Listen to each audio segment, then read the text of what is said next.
Clemson last year, obviously rough conditions or unique conditions. You're probably going into something similar to that. What stands out to you about that experience last year, particularly as it relates to the weather situation? Yeah, with the weather situation, I mean, I thought that game was fun. Never played in a game that rainy. Played in some games that are that snowy, but not that rainy. You know, there's minor adjustments that you make, and but past that, you're still playing the game of football, and you know, a lot of these guys played in situations that have extreme weather. So, are there any?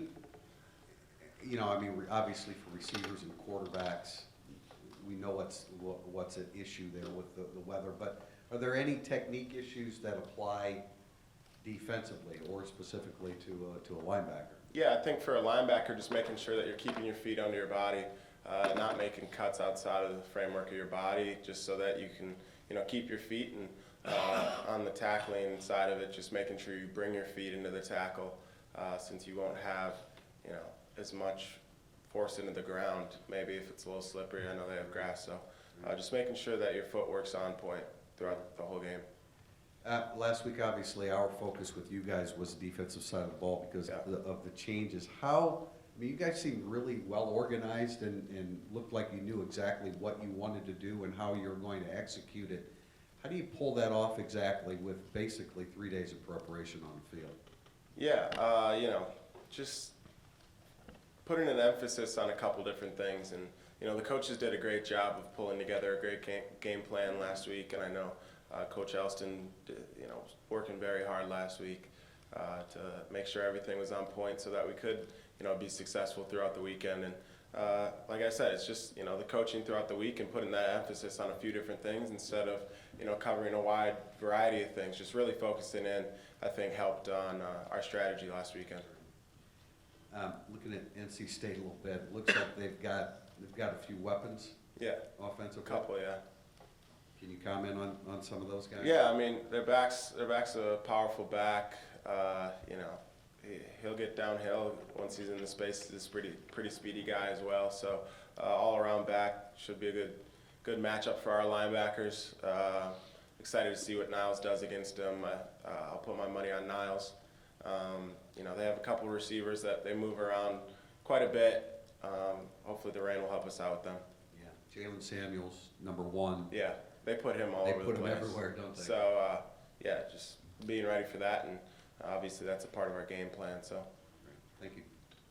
James, it seems like a very emotional post-game for Coach Hudson, and you're seeing the victory march and so forth. I'm curious, how does a guy win over a locker room like that when he's only been around for a couple months and only been in that role for a week?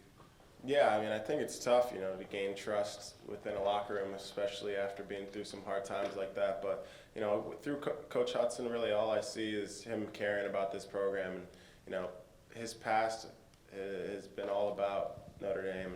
And obviously him being here, he obviously still has that love for the school. And he's brought that to practice and the locker room. So when you see a guy, a fellow, you know, alum that's been through it and been in the same seat that you are, you can kind of put everything past you and you know, start to gain that trust. So.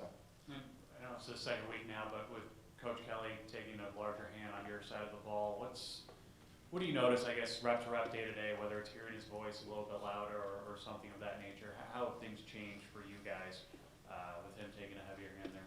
Yeah, I think just having him over there even has an impact. You know, he's coaching up every position and has a better understanding of what we're trying to accomplish on the defensive side of the ball. So him helping out and, you know, being an assistant to some of the assistants and, you know, like I said, coaching every position has been beneficial to us.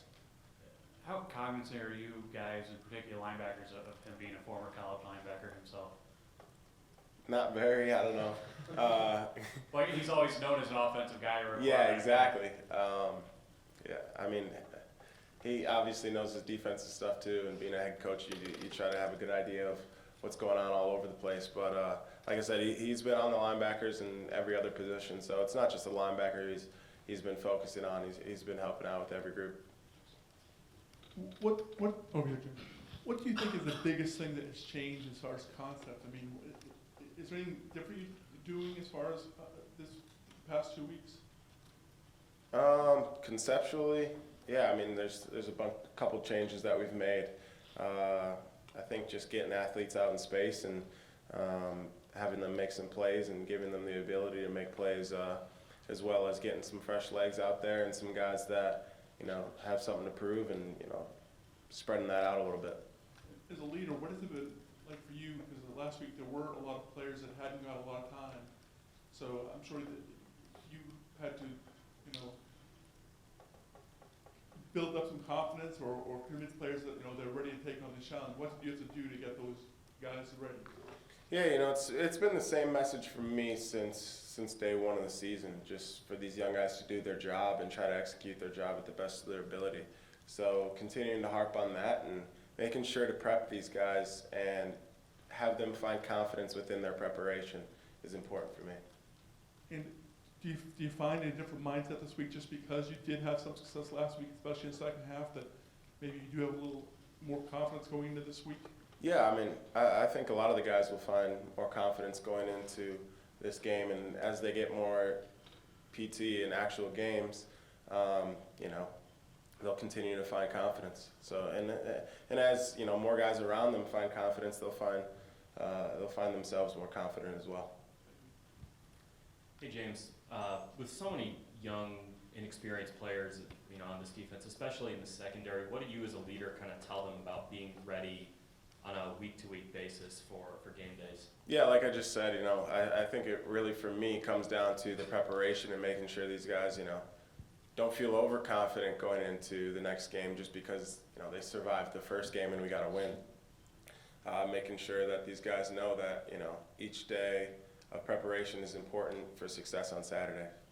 You personally played a little bit as a freshman, obviously on offense and special teams. What was your mindset coming into that season? Did you expect to play? Did you know you were going to play? What sort of was the? Yeah, I came in as a receiver, like in the spring, and didn't match up to some of the guys that were playing, so I wasn't sure I was going to play.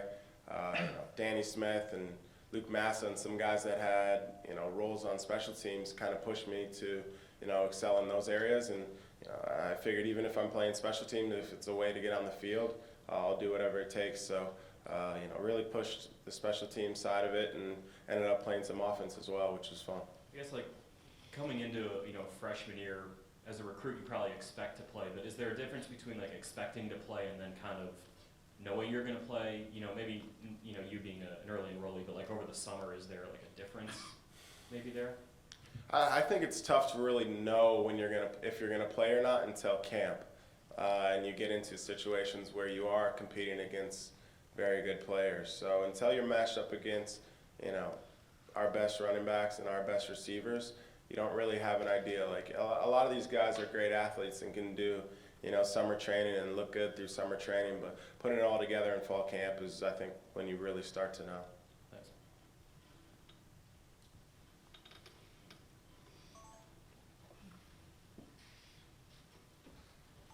James, for you on game days, is there any sort of, in your time here at Notre Dame, and maybe it's been your whole football career, have you ever had any superstitions you do before the game? Yeah, I have a few. One, I eat the same exact thing before. We played an early game and I was eating chicken and pasta at 8 a.m. last weekend. But I also, after Mental Edge, I always tweet out a little something for my brother and I text him a little something. So just to know that, I'm out there playing for him and, that everything he's done for me is why I'm fighting and playing that day. So make sure to put that out there every day, every Saturday.